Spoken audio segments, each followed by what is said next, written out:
In this video, we are going to take a look at how you play Armed Conflict. I'm going to demonstrate a game with 4 players on map number 1 and show you all the necessary steps and rules. The players in this game are white, black, red and blue, sitting around the game board in that order, clockwise. Each player has been given all their unit counters in their respective color. There are 5 different types of units in the game: infantry brigades, infantry battalions, infantry companies, tank companies, and artillery batteries. We'll quickly look at the markings on the units and see what they mean. The unit type is in the box in the middle. This is an infantry unit. The unit size is marked on the top. This is a battalion-sized infantry unit. All units can move indefinitely along roads as long as there are no non-allied units blocking the way. However, the yellow dot here shows that this unit can also make a cross-country move from one field area to another. This can be done once, even if there is no road connection between the areas. The grey dot here shows that this unit can also make a cross-country move to any other terrain, except water, as no units can move on water. These markings show what dice should be used when making a ground assault. In this case, a green D10 and a red D12 dice. The armor value shows how well the unit is covered from enemy attacks. You need a dice value exceeding this in order to defeat the unit. Tank companies and artillery companies can fire indirectly from a distance, and these markings show what dice to use when attacking with indirect fire. The dashes on top of the dice markings show the maximum range for the indirect fire. Note also that tank companies can move twice between field areas without a road connection. So they can make that move 2 times in the same turn. However, neither the tank companies or the artillery batteries can move on any other terrain if there is no road connection. So let's start the game. The first thing players will do is choose cities on the map, 1 each turn. Because this is a 4-player game, each player will get 3 cities. When choosing a city, the player places the following units in the city and in the areas around it: 2 infantry brigades, 2 infantry battalions, 3 infantry companies, and 4 units that can be either artillery, batteries, or tank companies. In other words, the player gets to choose how they mix the last 4 units between artillery and tanks.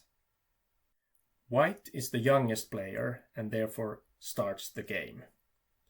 If you want, you can also decide who starts by throwing the red D12 dice. White picks Neustahl and places the units like this. As nobody yet knows who is going to have which cities and who is going to be allied with whom, it makes sense to block at least the roads leading into the city with units. The turn then changes clockwise between the players. Black takes Drakovice, which is well defended behind the hills here. Red takes Brizovka, and blue takes Dunvarik. Now all players have chosen 1 city, and the next round starts from blue, and the turns change counterclockwise back until all players have 2 cities. Blue picks Saarvik as the second city. Red takes Lysograd. Black takes Dornberg, which is the only city with a road connection to Drakovice. Now, white doesn't have any options to select a city with a road connection to its first city, so white chooses Haivala. Then white starts the next round by choosing Valderon. Black takes Castorano, red takes Kytheron, and blue picks Klevstad, which is the last city left. All players now have 3 cities each. Blue was the last player to choose a city and gets to start the game. The turns will then change clockwise until all players are allied. More on that shortly. Each turn consists of 3 phases: resource distribution, move and attack, and recruit and regroup. In the beginning of the resource distribution phase, the player receives 3 resource tokens for each city they control, which are these green cubes. They represent anything from fuel to ammo. Blue has 3 cities and gets 9 resource tokens. In order to attack or move any troops, the player needs to supply the troops with resource tokens. When the player starts the move and attack phase, he can no longer supply any more resources, so the whole turn needs to be planned out during the resource distribution phase. Resource tokens are used both for movement and attacks. A resource token that is placed on the ground inside an area enables any number of units in that area to move to one destination area. If you plan to move units to multiple destinations from an area, you need to place 1 resource for each destination. Units that are supposed to make an attack during the turn need resource tokens placed on the unit itself. The number of resources a unit needs for an attack depends on the number of dice the unit uses. A company-sized unit needs 1 resource, while an infantry battalion needs 2 and an infantry brigade needs 4 resources. Blue places its resources like this. Blue needs to take into account how the alliances might form. Given how the cities are distributed, Blue would probably prefer to be allied with white against red and black. The first player to attack another player will join the Lions alliance, and the attacked player will join the Eagles. Blue can therefore make sure red is on the opposite alliance by attacking red, but blue cannot be certain that white will be an ally. Red can, for example, decide to attack black, which would put black in the Lions alliance and therefore force white into the Eagles alliance. So blue still needs to keep some defense against white just in case. Blue saves 1 of the resource tokens for later turns. Blue starts the move and attack phase by moving all the units southeast of Dunvarik to the junction here. The movement resource is removed at the same time. Blue then decides to target the red infantry brigade here with artillery batteries in Klevstad. The artillery has a maximum range of 2 areas, so the target area here is in range. Blue needs to have its own or allied troops in an area next to the target area in order to perform the attack. The infantry brigade has an armor value of 6, but as the defender, it also gets a terrain benefit from the forest where it's positioned. These are the benefits that the defending unit gets depending on the area it's in. Fields give 1, forest 2, hills 3, and cities 4. In other words, the total armor value for the defending infantry brigade is 6 plus 2, so the attacking player needs to get more than 8 on the dice in order to defeat the brigade. The artillery uses a red D12 for indirect fire. The first artillery attacks and gets 4, which is a miss. The attack resource is removed from the unit. The second artillery battery targets the same red infantry brigade and gets 10. The infantry brigade is therefore hit and gets reduced to 2 infantry battalions. Because of the attack, blue joins the Lions alliance and red joins the Eagles alliance. The alliance markers are placed accordingly. Next, blue decides to perform a ground assault against the red infantry company in the forest, using its infantry brigade here. The infantry brigade is moved onto the border to the area it's attacking, and the defender gets to choose whether to fight or to retreat. As this is already dangerously close to the city of Kytheron, red decides to take its chances with the infantry company and defend against the assault. Blue, who is the attacker, rolls the dice first. Because the attacking unit is a brigade, all 4 dice are rolled and the highest value decides. The defending company only has an armor value of 2, but gets another 2 as a terrain benefit from the forest. Blue therefore has to roll higher than 4. Now let it be said that red's chances here are extremely low. Blue rolls 2, 6, 6 and 10. 10 is higher than 4, so the red infantry company is defeated and removed, and the infantry brigade moves into the seized area. For seizing the area, blue is rewarded with reinforcement tokens corresponding to twice the terrain benefit of the seized area. Blue therefore receives 4 of these tokens. Blue still has a movement resource left northwest of Sarvik, and uses that to move all the units from there to the field area southeast of Klevstad. Blue proceeds to the recruit and regroup phase, and decides to use the newly received reinforcement tokens to mobilize 2 new tank companies. The new units have to be placed in a city where the player controls all surrounding areas. Blue places the tank companies in Klevstad. Now it's red's turn, and they receive the 9 resource tokens. Red would most likely prefer to be allied with black, but currently red can't attack white to force black into the Eagles alliance, so red decides to focus the turn on getting the lost area back from blue. Red attacks the blue brigade in the forest from 2 directions. Blue wants to defend it, but needs to decide which border it defends, as they only have 1 unit in the area. Blue counters the red brigade to the northeast. Red rolls the dice for the brigade, but the highest value is only 6. Then red gets to roll the dice for the battalion too, before blue gets to defend itself. As there is no blue unit countering the red battalion on the border, red gets to target any unit in the area. The red battalion rolls a 10, and the blue brigade is reduced to 2 battalions. One of the blue battalions rolls against the red battalion and gets 11, reducing the red battalion to an infantry company. Then blue's other battalion rolls against the red brigade, but gets only 2 and 3. Red rolls again for the brigade and for the company, and both the blue battalions are reduced to infantry companies. At this point, blue decides to retreat to the forest area northwest, and red moves in the units participating in the assault, and receives 4 reinforcement tokens for the seized forest area.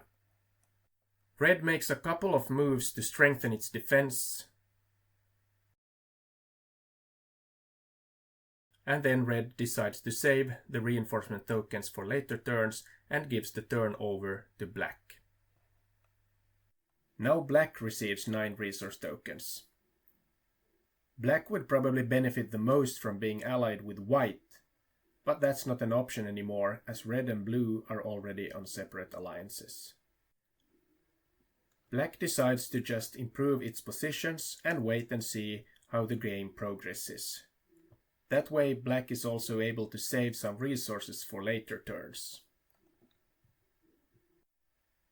The turn changes to white, who starts to distribute their resources.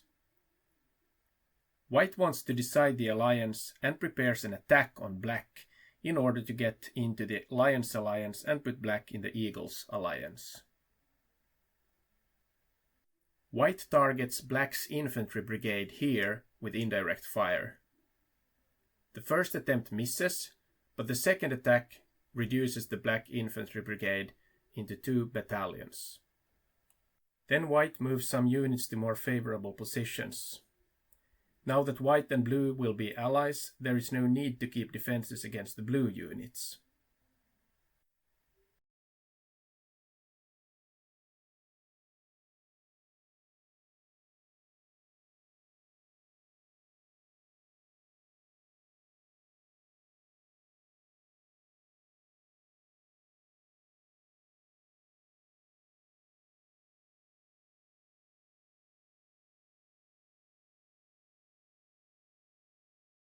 Because white attacked black, white joins the Lions and black joins the Eagles alliance. The white and black alliance markers are placed on the alliance chart and all players are now allied. As all players are now in an alliance, the turn starts changing according to the arrows on the alliance chart. This means that Black is now next in turn again. Black starts their second turn and distributes the resources. Black will need to strengthen its positions against the white units in the north. Black starts the move and attack phase by targeting a white infantry company in the hills with indirect fire, and defeats it. Black has another artillery battery that now doesn't have any enemies within range, so Black uses the attack resources on the artillery battery to move it closer to the city of Valderon. Black then moves some other units closer to Valderon.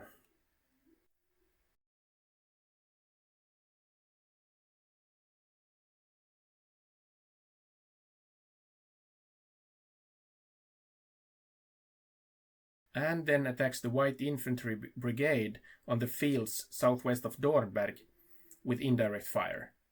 The first shot misses, but when attacking with the second artillery battery, the white infantry brigade is reduced to 2 battalions. Black then tries to attack the white infantry brigade in the forest southeast of Valderon with 2 artillery batteries, but both miss.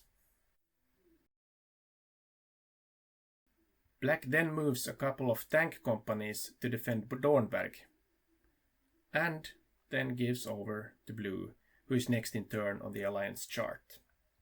Blue distributes its resources.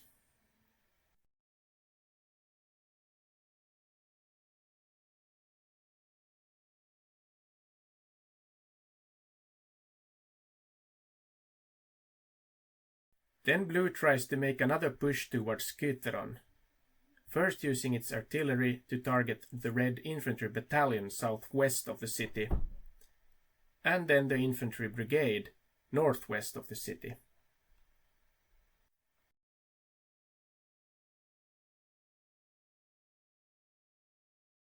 Blue then starts a ground assault with an infantry brigade, but this time Red decides to retreat with its infantry company without a fight. Because Red retreated without a fight, Blue doesn't get any reinforcement resources for seizing the area. Blue then moves some other units to consolidate its troops and gives the turn over to Red. As we've seen all the basic features now, we're going to just quickly look through how the game develops from here. We'll pause when something interesting happens.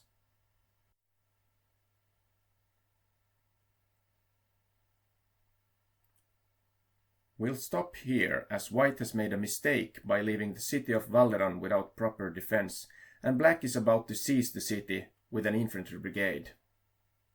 Black defeats the white infantry company, and the white artillery batteries are forced to retreat. Black receives 8 reinforcement tokens for seizing the city, and continues their turn. Red and Blue have most of their troops concentrated on a short section of the front in the south, and the situation there is mostly static. In the north, the situation between white and black is more chaotic, and interesting opportunities develop. We'll stop again because black has found an opportunity to encircle the white infantry battalion in the hills north of Valderon. Black first targets a white infantry company with artillery, and defeats it. Black then moves units to all the areas surrounding the white battalion.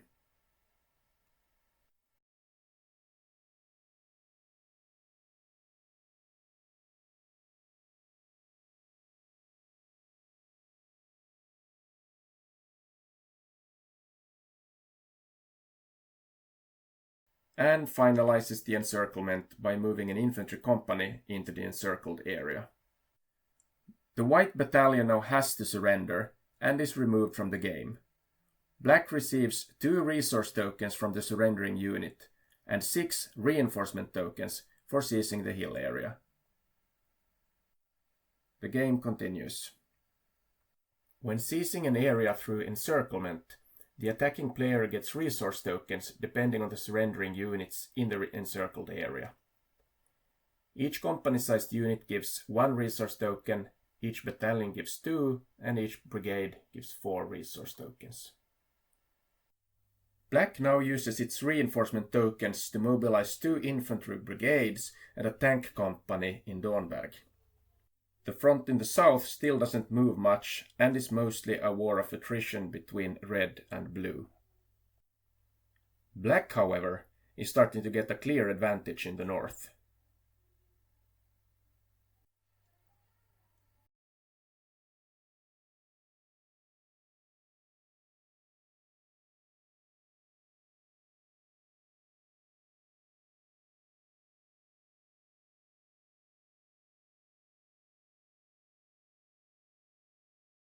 After a while, Black seizes its second city from White by conquering Neustadt. Now White only receives 3 resource tokens each turn and is starting to be in serious trouble. White's ally, however, starts to get some successes in the south, where Blue is strengthening its foothold on Red's flank outside Kytheron. This is, however, not enough, as Black is getting even stronger in the north, approaching the city of Haivala. At this point, Blue should have detached some units from the front in the south to support White, who is seriously struggling. But it's too late, and after a couple of turns, Black seizes Haivala, and White doesn't control any cities anymore. The game ends, and the Eagles' alliance with Black and Red wins the game. In the end, it was a race against time, as Blue would likely soon have broken through Red's defenses in the south. Supporting White in the north would probably have delayed Black's advancing, but it would have been at the expense of Blue's success against Red. I hope you liked this playthrough and got a good idea of what the game is about. We have covered almost everything that is in the rulebook, with only a couple of details and exceptions that you need to check from there. If you haven't yet backed the game on GameFound, make sure to do that. The link is in the description. And if you have any questions, please leave a comment. Thanks for watching.